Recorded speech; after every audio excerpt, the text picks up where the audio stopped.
Pasamos a la Edad Moderna, donde la idea principal va a ser el hombre. Y ese periodo abarca de 1453 después de Cristo a 1789. Los historiadores siempre han puesto estas fechas tan determinantes porque ha sido un suceso de talla mundial. Por eso que desde la Revolución Francesa que se dio, por ejemplo, en 1789, hasta la época, aún no sucede un evento eh, importante en el suceso histórico para que un historiador pueda decir hasta aquí duró la edad contemporánea. Aún todavía no hay. Entonces, tengan en cuenta siempre eso, porque esto nos ayuda a ver un poco el panorama general en qué ámbito me estoy moviendo, en qué círculo me estoy moviendo. ¿Ok? Entonces, eso quería un poco hacer una retrospectiva. Muy bien, comenzamos, por ejemplo, entonces a partir del año 1453, ¿ok? Comenzando con la iglesia de Sardes. Esta iglesia va a vivir en la edad moderna. La iglesia de Sardes, según Apocalipsis 3, 1 al 6.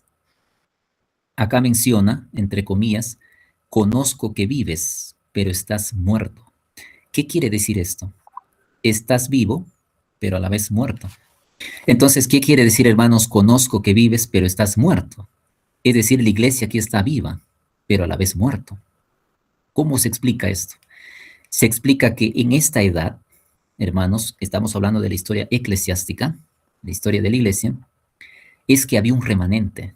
¿Se acuerdan que en el año 538, cuando se le da el poder total a la iglesia católica, comienza la persecución, ¿no? Se dan edictos para perseguir al cristiano y matarlos. Entonces, esa persecución va a continuar aquí, en la Edad Moderna. ¿Y quiénes son ellos? Son un grupo llamado remanente. Por ejemplo, en el siglo XIII va a aparecer un remanente que es los albigenses. Los albigenses. Entonces, ellos no van a ser un número bastante, van a ser pocos esos remanentes. Pero esos remanentes, llamados albigenses, van a estar vivos, pero escondidos. Por eso dice que conozco que vives, pero estás muerto.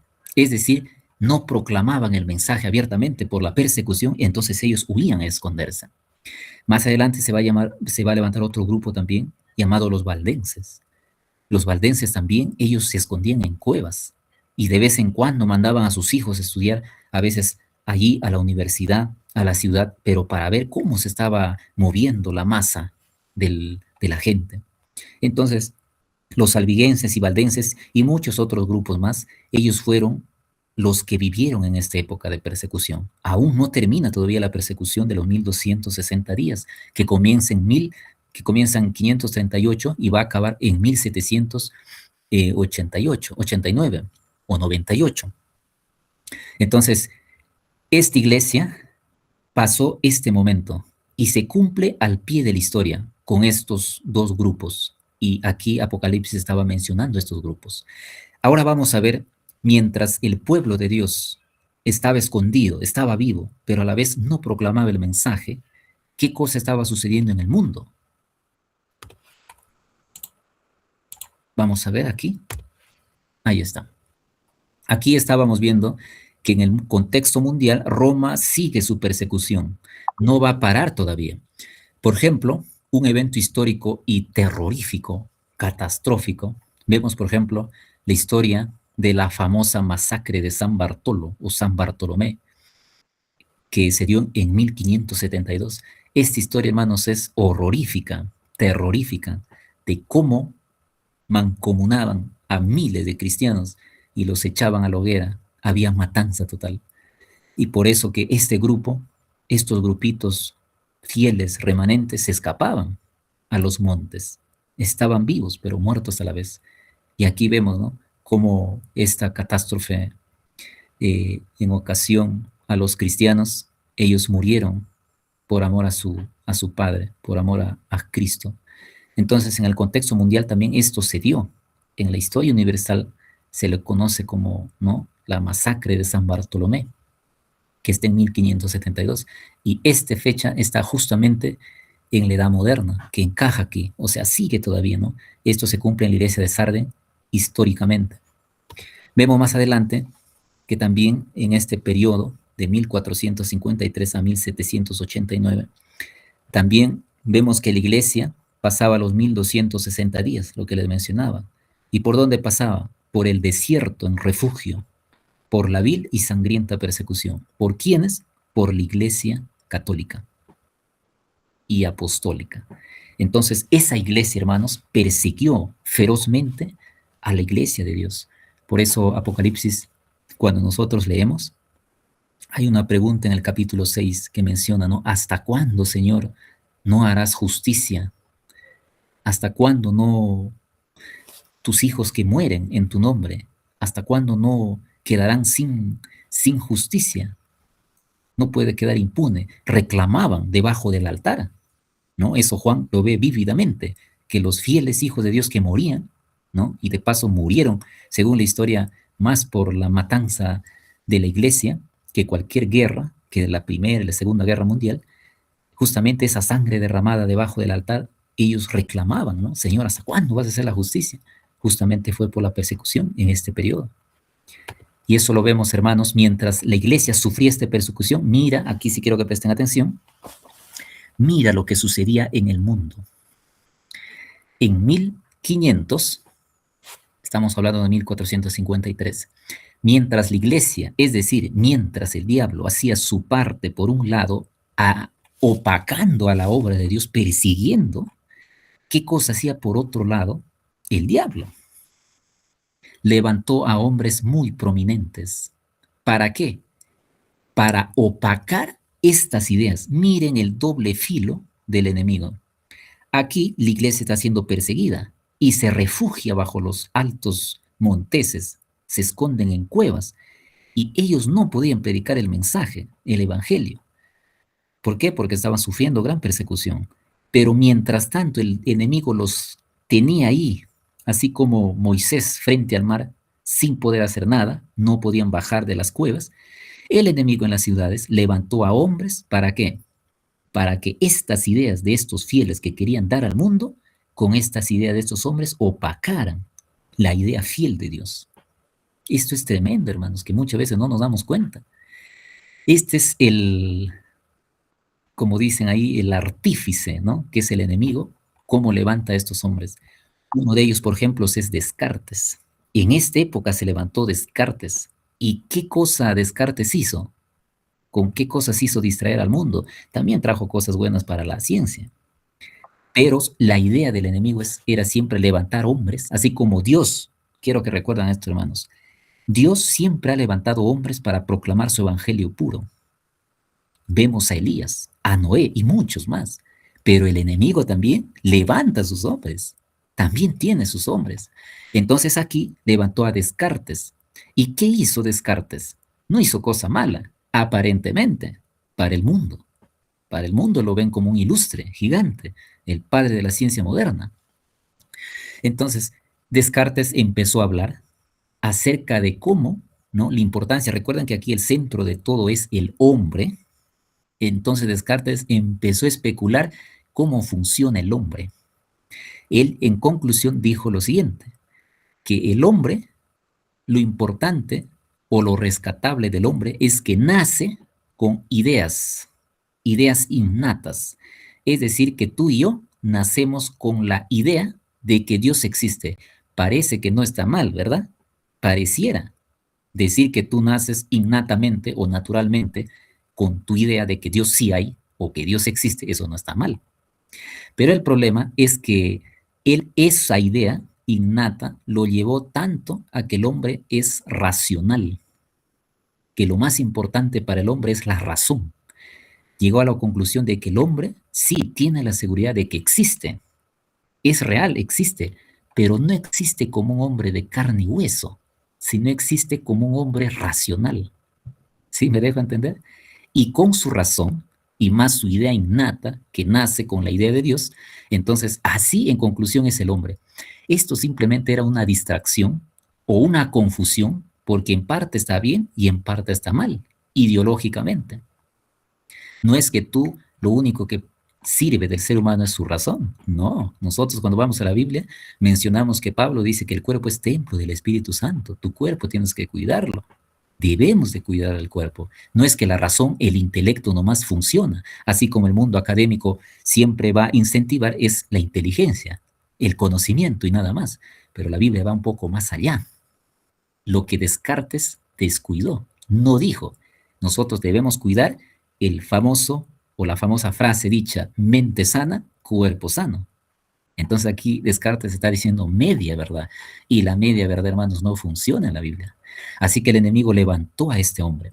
Por otro lado, contrario a Descartes, el enemigo levantó a John Locke. Y yo les hablo de enemigo porque estamos hablando en un ámbito cristiano, no estamos hablando en un ámbito quizás agnóstico, ¿no? Para hacer otras ideas, para que me puedan entender.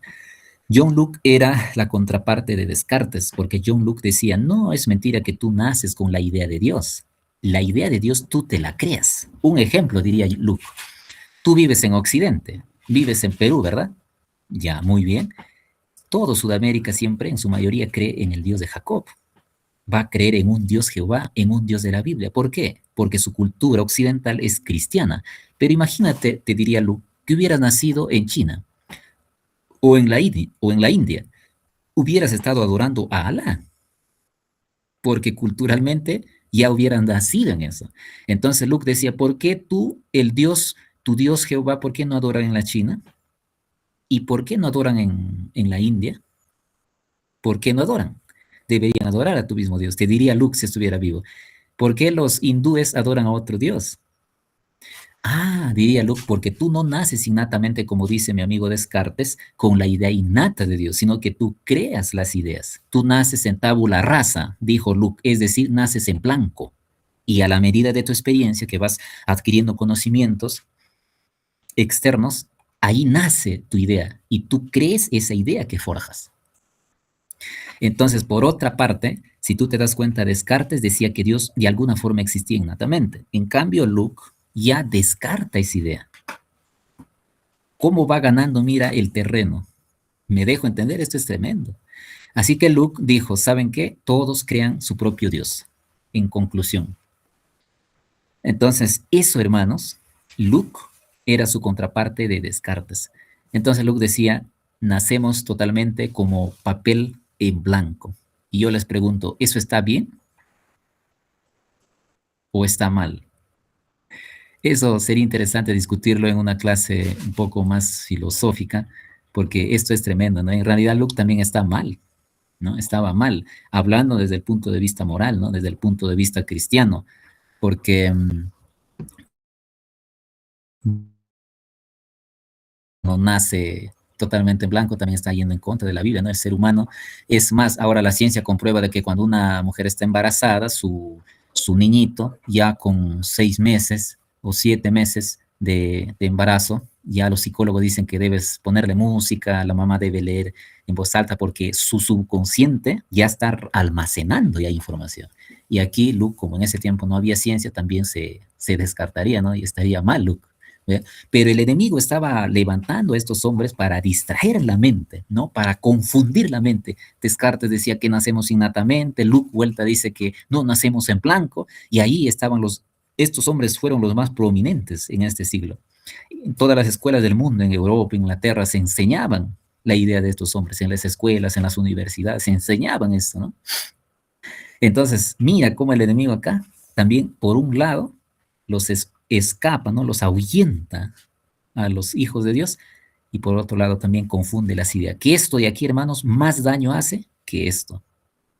Como dicen, las palabras duelen más que el golpe físico, ¿no? Y aquí se cumple. Y allí mismo también van a ser otro señor, Spinoza. Aunque ustedes no lo crean, fue el dios de los más grandes intelectuales, ¿no? Aquí está incluso parte de Stephen Hawking, creía en el dios Spinoza, Albert Einstein, bueno, hay muchos intelectuales que creían en Spinoza, pero ¿qué pensaba Spinoza? ¿Qué levantó detrás de esta idea el enemigo? Spinoza, hermano, simplemente dijo así, Descartes dice su idea de que Dios está en un ser humano ya naturalmente, Luke dice no, Yo pienso, dijo Spinoza en conclusión, de que Dios está en todas partes. ¿Sí? Pienso que Dios está en todas partes. ¿Qué estaba asimilando con eso Spinoza? ¿Qué estaba tratando de enseñar con eso Spinoza? Spinoza, en otras palabras, estaba haciendo en relevancia la teoría del panteísmo. ¿Qué cosa es el panteísmo? El panteísmo es la idea de que Dios está en todos lados. Dios está en las estrellas, Dios está en la naturaleza. Es más, Dios también está un poquito en ti. Esa es la idea de Spinoza. Dios está en todas partes. Eso es panteísmo, ¿no? Y en esto de aquí mucha gente cree. Entonces, para Einstein, ¿su Dios dónde estaba? En la ciencia. ¿Por qué? Porque Dios también está en la ciencia. ¿Va? ¿Y la ciencia qué es? La ciencia no es otra cosa más que la naturaleza. Estudias física, estudias el espacio, química, las cosas. Eso era su Dios para Einstein. ¿Y quién era su padre entonces? Spinoza, en otras palabras. Esta idea también se procuró, y es más, hermanos, le voy a decir algo más. Había un hombre tan inteligente que era médico, dentro de Dios. Dios levantó en la época de Elena White a un hombre muy inteligente llamado el doctor Kellogg. ¿Y por qué apostató Kellogg? Ustedes conocen la historia, que Dios finalmente, la imprenta de Battle Creek, con dos ángeles, Elena White vio eso en visión, los había quemado. ¿Por qué? Porque Kellogg, un gran intelectual médico dentro del movimiento adventista, él creyó en el panteísmo, cayó en el panteísmo. Yo les estoy mencionando estos hombres así a las pinceladas nada más, las ideas principales, porque si nos ponemos a estudiar los libros de estos señores, pareciera muy lógico su idea. Tanto así que el doctor Kellogg cayó en la idea panteísta de Spinoza. Y mira cómo el enemigo levantaba a estos hombres. Por eso, hermanos, Elena White, aquí quiero hacer un paréntesis, enfatiza tanto, escribió 2 libros de conducción del niño, ¿no? Uno es conducción del niño y otro es casi similar, de que el niño debe estar fundamentado en la palabra. El niño debe estar fundamentado en las escrituras, sus principios deben estar arraigados, porque en las universidades seculares se enseña esto, más que todo en San Marcos, ¿no? Cosa que el niño cuando no estudia las escrituras o sus padres no lo han incentivado, ellos doblan aquí cuando sus profesores les pintan la teoría o la ideología de estos hombres. Ella dice, hay que tener mucho cuidado de hacerlos cimentar a vuestros hijos. ¿En dónde? En la sola escritura. Ve aquí cómo ha caído el doctor Kellogg en esta idea de Spinoza, panteísta. Ahí mismo también se levantó otro señor que se llama Leibniz. Mira cómo el enemigo estaba levantando ideologías para distraer a la gente, a los científicos, así como a los astrónomos que les comenté. El diablo utiliza para distraerles de objetos voladores, etcétera. El enemigo también a los científicos de laboratorio utiliza, pues, ¿no? A estos hombres para que se distraigan. ¿Qué cosa hay más allá? El centro de todo, no se olviden que es el hombre. Asimismo, había un señor Leibniz. ¿Y qué dijo este señor? Este señor ya fue más allá. Dijo, ¿sabes qué? Tú mismo eres Dios. Ya no es que Dios esté en todas partes, sino que tú mismo eres Dios. Leibniz dijo así, tú eres Dios, en ti está el poder, tú eres una energía. ¿Y cuántas personas esa idea todavía tienen? En ti está el poder, tú puedes, te dicen así. Utiliza esa energía que tiene, ¿no? La energía negativa, energía positiva, ya todas esas ideologías vienen de Leibniz. Leibniz, aparte de ser panteísta, llegó a tal punto de que él creía que cada partícula de tu ser es un Dios. ¿Sí me dejo entender? Cada átomo es un Dios también, porque Dios está en tu ser, es algo ontológico, no está fuera de ti. Leibniz llegó un poco más allá. Por eso Leibniz escribió en resumen su tesis que se llama la monodología, porque en vez de átomos, él lo llamó mónadas, que son pequeñas energías tipo átomos, que esa misma energía es Dios también. Esta idea se popularizó también tanto y hasta nuestros días. Hay personas que dicen, en ti está el poder, concéntrate, o las malas vibras que dicen, ¿no? Y ahí están las malas vibras, bota las malas vibras, concéntrate en la energía positiva. Esa idea viene de Leibniz. Más adelante también hay otro señor que se va a llamar Kant, muy famoso, él ya empezó a dudar, ¿no? Tantas teorías, él dijo de Luke, de Spinoza, de Leibniz, él fue un seguidor de estas personas también, pero él dijo, ¿sabes qué? La mente no puede explicarlo como estos señores todo. Entonces simplemente yo resumo que a estos señores tengo que criticarlos. Estos eran muy racionalistas, querían explicar lo que Dios está en todas partes, que tú mismo eres Dios. No, ¿por qué hay que explicar esas cosas? Nuestra mente es limitada, dijo Kant. Por eso voy a escribir mi libro que se llama La crítica, porque estaba criticando a estos hombres, de la razón pura. Hay que criticar no a la personalidad de estos hombres, sino a su razón. Es decir, Kant decía que el cerebro, la mente humana tiene un límite, por eso yo lo critico. Pero esa teoría también de Kant nos llevó a dudar de Dios, a dudar de Dios. Y miren cómo el enemigo gradualmente torcía estas ideas, con Descartes aparentemente bueno, pero al menos mencionaba a Dios. Finalmente Luke va más de lado, Spinoza más de lado, Leibniz más ya alejándose, es decir, a Dios hay que tomarlo, es como algo parte tuyo. Y finalmente salimos dudando de todo esto. La iglesia estaba escondido en cuevas y el enemigo haciendo su trabajo con estos hombres ilustres. Entonces, entender esto, hermanos, es tan importante porque vemos cómo el enemigo maquina sutilmente detrás de estos hombres. Seguimos avanzando un poquito más y vamos a entrar, hemos hablado de 1453 a grandes rasgos a 1789. En este periodo se desarrolló esto, hermanos, la iglesia escondida y el enemigo levantando a estos hombres. Pasamos ya a la penúltima parte de nuestro estudio en cuanto a la iglesia Filadelfia. Esta iglesia ya abarca de 1798 a 1844, esta iglesia, que está en Apocalipsis 3, 7 al 13. Aquí Jesús da a su iglesia fiel la oportunidad de predicar. Se libera de la persecución, justamente con la Revolución Francesa. Francia se harta del Papa por traición, Napoleón, eso es una historia interesante, Napoleón era un buen católico, pero se enteró que entre obispos se mataban, había orgía dentro de la iglesia y él dijo, yo como buen católico temo a Dios, pero no puedo permitir esto, así que se fue en contra de su propia creencia y lo trajo, ¿no?, de preso al Papa Pío VI a Francia, y bueno, ahí comenzó esa idea interesante. Entonces, aquí termina, ¿no?, en esta fecha, la persecución y se cumple a la vez los 1260 días, entonces, como ya no hay persecución, ahora sí, dice Dios, ¿no? Bien, el enemigo parece triunfar, ¿no? Parece triunfar, pero no, Dios tiene la última palabra. Ahora es hora de predicar esta iglesia que estaba escondida.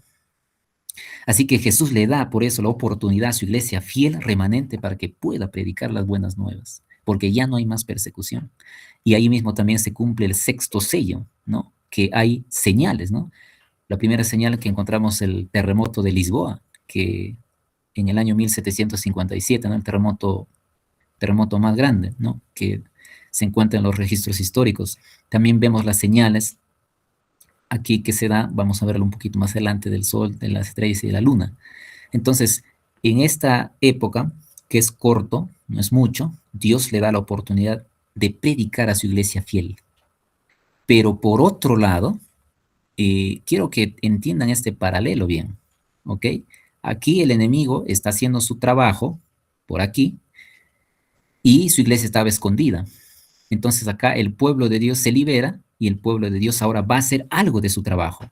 Entonces pasamos a esta época donde Dios le da la oportunidad, ya que su iglesia está libre para que predique, pero el diablo no se queda quieto, está trabajando por otro lado. ¿Y cómo trabajaba? Seguimos con Hegel.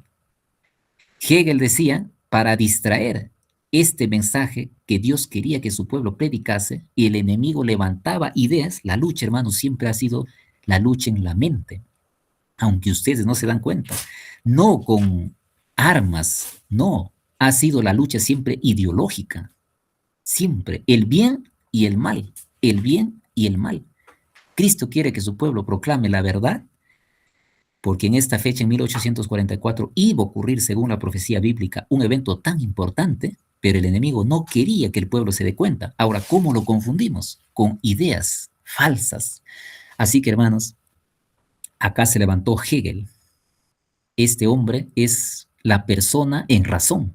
Él dijo que nosotros somos tan racionales, que si un ratero te mata, no lo hay que echar a la cárcel. Y tú le dirías a Hegel, Hegel, ¿pero por qué está mal eso? No, te diría Hegel, ¿por qué ese ratero, por qué te ha matado? Porque quería robarme. Ah, entonces él tenía una razón. ¿Y cuál era su razón? De robarte. ¿Y por qué te robó? Te diría Hegel. Ah, porque, bueno, ¿por qué no trabaja? Pues, también tiene una razón, no trabaja. Es decir, para Hegel todo lo que te sucede o lo que nos sucede tiene una razón. Hasta el delincuente tiene su razón de ser delincuente, decía Hegel. Este hombre fue tan racionalista de que para todo tenía una razón. ¿De dónde adoptó esas ideas? De estos hombres. Entonces, por ese lado, el enemigo va a levantar a este hombre. Tanto así, hermanos, de que en Francia, dentro de la Revolución Francesa, ¿no? Dentro de la Revolución Francesa, 1789, se levantó un culto. ¿A qué? A la razón. Hay un templo hasta ahora, el templo de la razón a la filosofía, a la razón. Esto está escrito inmensamente en Francia. ¿Mm?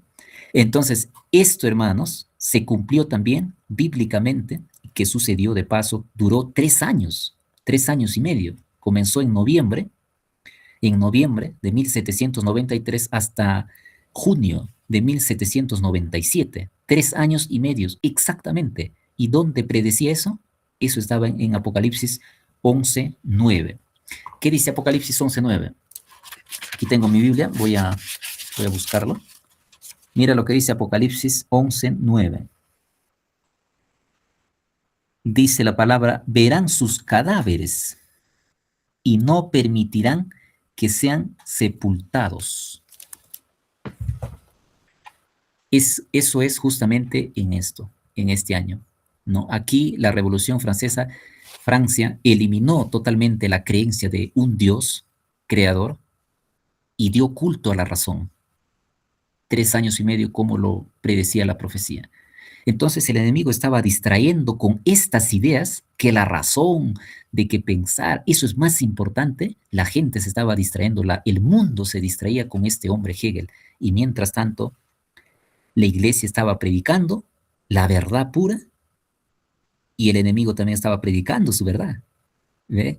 Y por otro lado también el señor Comte, un gran científico, empezó a ir no por la razón, sino decía, no, que la razón, que las ideas, eso al final no te dan comer. Pensar no te da comer, tienes que trabajar, dijo Hegel.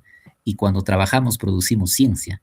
El enemigo también, por otro lado, empezó a distraer, ¿no? Aquí con este hombre comienza prácticamente la ciencia empírica, el avance de la ciencia, ¿no? Eso es lo más importante, decía Comte. Es decir, por estos dos lados el enemigo distraía a las personas, mientras su pueblo estaba pregonando la verdad. ¿Por qué? Porque en 1844 iba a suceder un evento tan importante, hermanos. Y finalmente pasamos también en esta época el fin de los 2300 tardes y mañanas predicho por Daniel 8:14. En esta época se cumple y Jesús iba a pasar del lugar santo al lugar santísimo, bíblicamente. Esto es lo que Jesús quería que su pueblo, Filadelfia, predicase, pero el enemigo los distraía por otro lado también.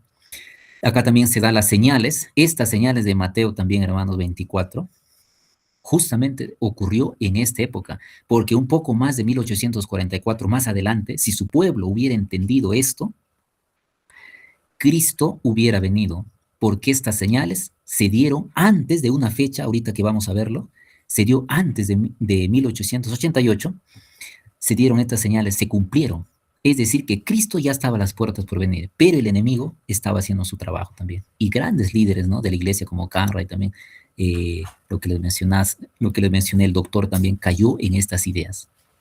Acá vemos las señales de la luna y del sol que sucedieron, ¿no?, en 1780, más o menos por ahí. Y también la caída de las estrellas que se dio, eso sí, en 1833, 9 años antes, ¿no? 11 años antes. Entonces, estas señales se cumplieron al pie de la letra. ¿Por qué? Porque Cristo iba a venir. pero no vino porque su pueblo se distrajo con el mundo, con las ideas del mundo, no se preparó y Cristo hasta ahora no viene todavía, posterga su venida. No es que esté condicionado al hombre, sino que Dios también quiere venir por un pueblo que esté preparado, no con un carácter como el suyo. Entonces, mientras esto se daba, hermanos, en 1844, ¿qué hacía el hombre? Seguía con más distracciones. Acá vemos, por ejemplo, a Carlos Marx. Él decía, en conclusión, era este señor como el mismo enemigo encarnado. Él era todo lo contrario a lo que predicaban estos hombres fieles. Él decía que la religión es el opio del pueblo. Ahí me faltó una P. ¿Por qué cosa significa esta frase? Eso es toda su tesis, toda su idea. Que la religión es falsa, decía. ¿Y por qué le dirías a Carlos Marx? ¿Sabes por qué? Te diría él. Porque cuando tienes problemas, ¿a dónde vas? A Dios. Entonces, la religión es para los débiles. Cuando tienen problema, ahí van a su Dios.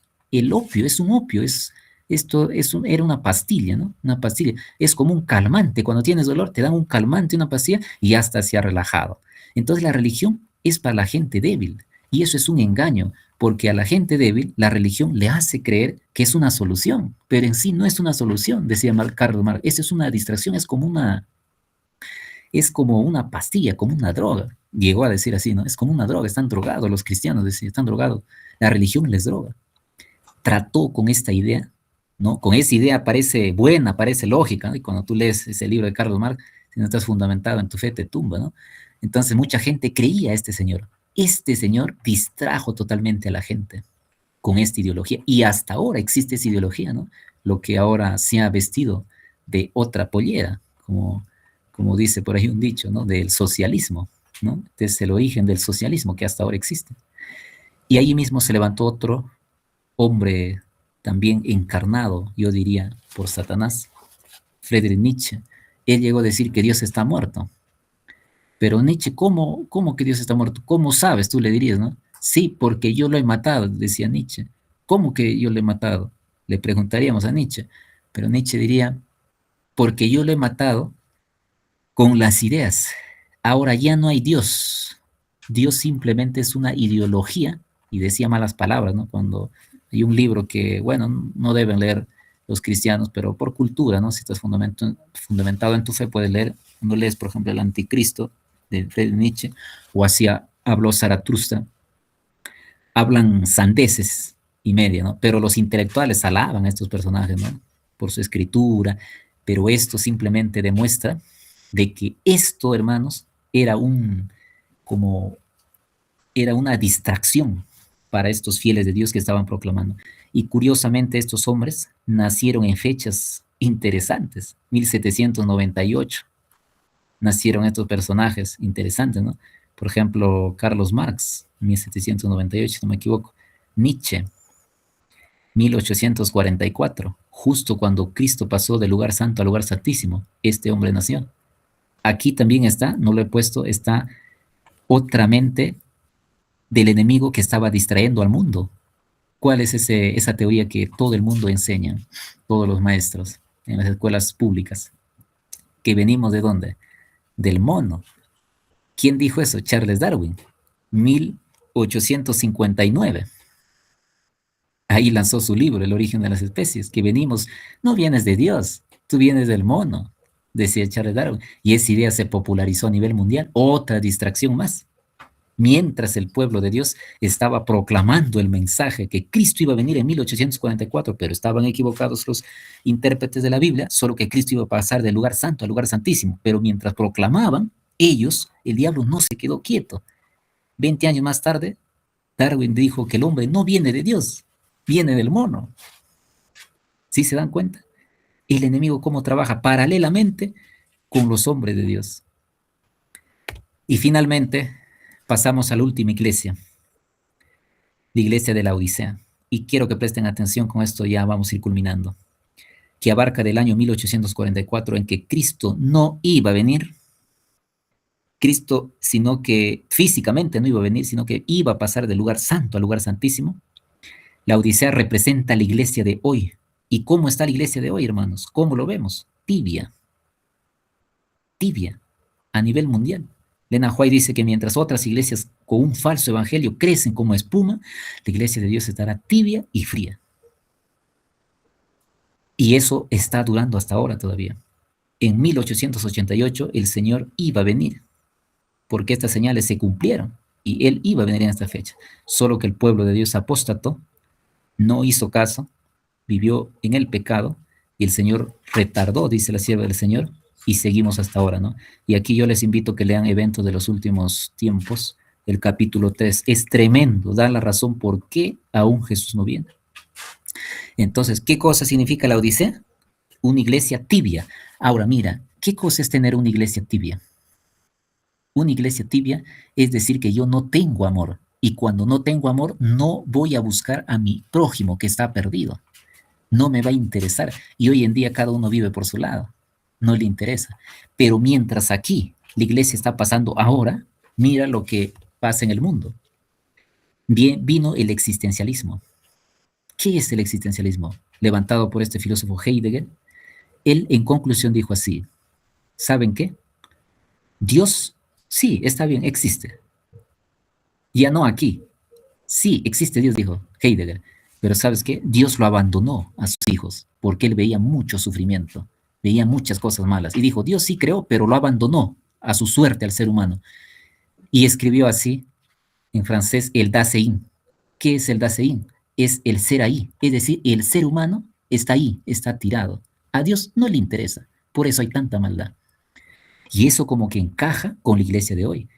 Heidegger tiene la idea de que cada uno tiene que vivir por su lado. No debe preocuparte tu prójimo. ¿Por qué tienes que preocuparte por tu prójimo si Dios también se olvidó de ti? No se preocupa y tú vas a estar preocupándote por tu prójimo. En otras palabras, textual, parafraseándolo, Heidegger dice así, su libro. ¿Pero acaso no piensa la iglesia de hoy lo mismo? ¿Tú te interesas por tu prójimo? No, que viva, que se acomode él, que se las arregles. Decimos muchas veces, esa idea que ahora tenemos la iglesia de la Odisea, todavía hemos sido influenciados por esto, que el mundo dice, ¿no? Cada uno por su lado. Ahí mismo remató y que ahora tenemos esta idea de Jean-Paul Sartre. ¿Qué dijo Jean-Paul Sartre? El hombre está condenado a ser libre. ¿Qué quiere decir que el hombre está condenado a ser libre? Significa nada más y nada menos, hermanos, de que tú eres dueño de tu vida, eres más que libre y puedes hacer con ella lo que se te antoje. Hazlo más. Y muchas veces la iglesia ha caído en eso, la frialdad. Haz lo que tú quieras. Hay dichos famosos que dicen, viva la vida, no dejes que la vida te viva. Tú eres dueño de tu vida, a nadie le importa, haz con ella lo que quiera. Yo les pregunto, ¿acaso no estamos viviendo eso? Sí. Si hubiéramos vivido en esta época, la idea hubiera sido la misma. Esta época también, también. Pero ahora estamos viviendo en Jean-Paul Sartre. Esta es nuestra condición. Mira cómo el enemigo levanta hombres intelectuales con sus ideologías para distraer, y incluido, por eso la Biblia dice, ¿no? Aún a los escogidos va a engañar el diablo. Aquí está con estas ideas útiles, para que te des cuenta. Estamos entonces en la época de Jean-Paul Sartre. Estamos en esta época, hermanos, que cada uno hace lo que se da la gana con su cuerpo, con su vida, porque esa ideología nos dejó hasta ahora Sartre. Aún todavía el enemigo no ha levantado otro hombre con otra ideología para pensar diferente. Y todos estamos aquí, aceptemos o no lo aceptemos, pero estamos aquí. Y esto ha sido influenciado también por la iglesia de la Odisea. ¿Cómo estamos? Tibios. ¿Por qué? Porque el mundo nos ha enseñado, Sartre nos ha enseñado, de que tú eres libre y nadie te puede decir nada. Y han inventado derechos, aunque malos, pero debes cumplirlos. ¿Acaso esto no estamos viviendo? Sí, lo estamos viviendo en carne propia. ¿Y cómo encaja? Mira, esto cómo ha influenciado en la iglesia de hoy. Tibia y sin amor. No nos interesa el prójimo que se está perdiendo en el pecado y no somos capaces de llevarle la salvación para esas personas. Entonces, hermanos, concluyo diciendo lo siguiente. Todo esto que hemos visto, mi intención es mostrarte en cómo el enemigo trabaja sutilmente a través de ideas que no nos damos cuenta y que sí afectan a la iglesia. Afectan a la iglesia. Siempre lo han afectado. Y eso nosotros debemos, sabiendo esto, debemos tener mucho cuidado de no aceptar las costumbres del mundo, las cosas, lo que se dice del mundo cuando va en contra de nuestros principios. Nosotros no somos culturales, somos aculturales, es decir, no nos acomodamos a la cultura del mundo, somos sin cultura, en el sentido, en el buen sentido, de que nos aferramos a la cultura bíblica. Quizá en otra clase vamos a ver por qué tengo que creer en la cultura de la Biblia y por qué no en esta cultura. Cómo yo sé que esto está mal y esto está bien. Ahí vamos a ver cuáles fueron los resultados catastróficos de estos señores, de pensar como pensaban y que hoy la ciencia aplaude. Y cuáles son los resultados buenos y fructíferos de creer en estos principios que nunca van a pasar, hermanos. Entonces, eso ha sido por hoy. Hemos visto así rápidamente, a grandes rasgos, acerca de estos hombres, de cómo han intentado opacar la verdad. Pero la verdad siempre va a triunfar. Y hermanos, eso es indudable. El enemigo puede ganar, como dicen por ahí, una batalla, pero nunca la guerra.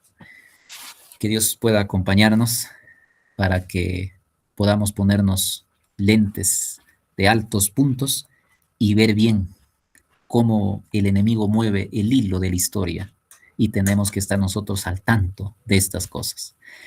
¿No? El cristiano tiene que saber estas cosas. Todas estas cosas debe saberlo para que se cuide de estas cosas, ¿no? Y hay muchos, ¿no? Muchos hermanos, nosotros que ignoramos a veces estas cosas que nos ayudan a entender, hermanos, a comprender cómo el enemigo trabaja y no debemos permitir. Y yo te hago una pregunta para que puedas irte pensando. Si el enemigo hizo esto a través de la historia con el pueblo de Dios, manejó la historia del mundo, yo te pregunto, ¿qué será de nuestra historia? ¿Qué no hará el enemigo con nuestra triste historia, hermanos? Si no estamos aferrados a Dios, si el enemigo ha sido capaz de hacer esto con la historia, el enemigo, hermano, puede hacer muchas cosas malas con nuestra vida si nos desligamos de Dios. Él es capaz de hacer eso. Por eso que debemos cuidarnos y debemos aferrarnos a Dios, sobre todo para no desligarnos de Él, depender de Él y no caer en las manos del enemigo. Porque ya viste qué puede hacer el enemigo de Dios con esta historia, con la macrohistoria, y puede hacer mucho con nuestra microhistoria, siempre y cuando lo permitamos, claro. Pero si permitimos que Cristo vive en nosotros y no que el pecado en nosotros, entonces seremos más que triunfadores, hermanos. Que Dios los pueda bendecir.